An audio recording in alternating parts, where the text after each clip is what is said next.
I first heard about this book months ago, and of course I wanted to read it because the cover. I do judge books by the cover, unfortunately. I do judge books by the cover, and I only say unfortunately because sometimes I end up reading books that are not great. Um, but I heard about this book. The cover, of course, caught my eye. Those of you who have been around here for a while, you know I cannot say no to a book with magical looking things and an animal on it. So when I first saw it, I saw it online and I did a little research and I looked at reviews, probably on Goodreads. That's kind of my go to, what do people think about this book place. So I looked at reviews and people said it was good. People also said, though, that it was very violent. And I was like, also, if you've been around here a while, you know I can't read books like that. And if I do, like if I'm reading like a cozy mystery and something non-cozy happens, I'm like, oh, when is it over? Like I'm really sensitive to those kinds of things in stories. Also, this is marketed for middle grade. So I was like, okay, if someone is writing in their review about this middle grade book that it has that type of stuff in it, I was so bummed, but I'm like, I know myself and it's just not going to be worth it. So I decided that unfortunately this book was not going to be for me. I was so sad because look at that cover. It's so cool. Like, it's so cool. All right.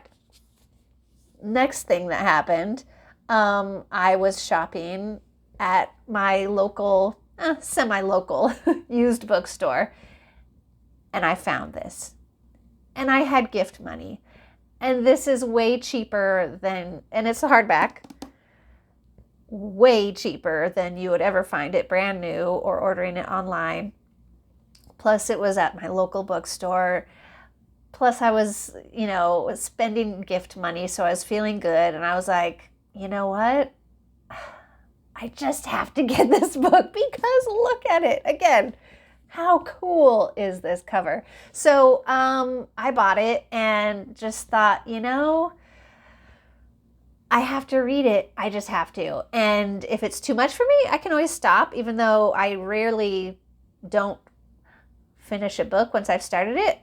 It's very rare. I did it recently for a different book, but I rarely will not finish a book. So this is, as you can see, Willa of the Wood by Robert Beatty. And I mentioned in my last video, my Friday night rambly chat, that I was hoping to be done with this book by Friday so I could do a review video of it. Today I finished it. And I cannot believe how good this book is. And I cannot believe that I almost missed out on it because of the reviews that I read. The reviews were right. This is not for anyone who's not like a teenager, I would say. And even so, if I was a teenager and read this, I'd be like, oh my word, there's a lot of what I mentioned earlier. It is in there. I don't recommend this for children at all. Grown-ups? Yeah. I mean, okay, if you like stories with kind of magical things mixed in, well, I don't even know if I would say magical. I would say fantastical for this book. If you like stories with fantastical elements plus depth of characters and really important themes, then this is for you. I cannot believe how much I loved this book.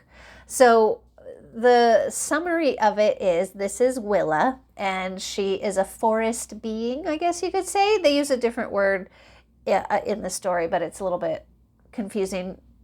Anyway, I'll skip that part. I'll just say she's a forest being, and she lives in the forest with her whole, other forest beings, and she is connected with the woods and the animals. Of course, as you can see, she's got a wolf friend there, which is awesome. Anyways, the plot is She lives in the forest and she encounters, it's going to sound like I'm trying not to describe it, but I'm trying not to give spoilers. This is the spoiler-free description.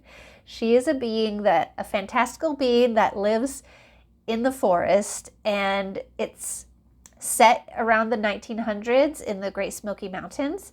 So if you've ever been there, it'll be extra special because you'll know the setting. So she actually lives in the 1900s in the Great Smoky Mountains. She finds herself going into a human's cabin, and everything, I guess you could say, goes downhill from there. I will give a content warning, not just like the violence that's in the book.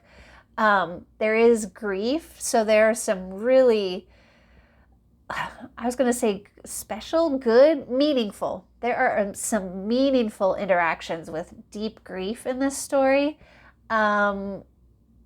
I don't want to give too many spoilers, but it's not just one moment of grief. So if you're in a good spot, then I would say you could read this and be like, okay with it, like moved by it, but not overcome by it. Like I'm extra sensitive to things. So I have to also be careful if there's like grief or other things in books. So I was able to read this, and I will be honest, I did not, there were times I cringed multiple times because of the really intense things in it where I was like, ooh, or like injuries. There's a lot of injuries described, but I don't want to give any spoilers. Basically, she's in the woods. She finds herself going into a human's cabin, and things get very, very bad, but you really want to know what's going to happen, what's going on. People say that reading fiction increases your empathy because you have to see the world through different people's eyes. And this book for sure gives you everybody's perspective, even people, there's one of the themes. One of the themes is prejudice and assuming all of these type of beings are this way, or villainizing a whole group of beings or a whole group of people. So that's a theme that I wasn't expecting. I was just expecting like, oh, a magical being is in the forest and she has adventures. Like, I was not prepared for the really, really well-handled themes of prejudice and how prejudice can affect your survival or relationships and what it can do to a group. I also wasn't expecting there's themes of like authoritarianism. Like, who would have thought a magical book about a being in the woods? I was reading this and I was like, oh, no way. I was like, what is the date on this book? And I looked and I was like, oh, 2018. Yeah, that checks out. So it touches on themes of what happens when someone comes to power that causes a lot of destruction. And it also talks about, it shows you the dangers of, what do you call it? Like groupthink, or like being in an echo chamber. Like we all just blindly follow this leader. And even if we think things might not be okay, we just go along because we're afraid for our own safety. Like, I could not believe, I'm like, I thought I was just reading about forest beings and their interactions with humans, but it is so, so good at showing what can happen if you have a leader that is immoral and then people or beings just blindly go along with it, and how it leads you to do things that go against everything that you think is right. So it also shows what happens, the risks and the value in not going along with the crowd and being willing to say no and fighting for something stronger than just your own safety. Ooh, there we go. Just summed it up.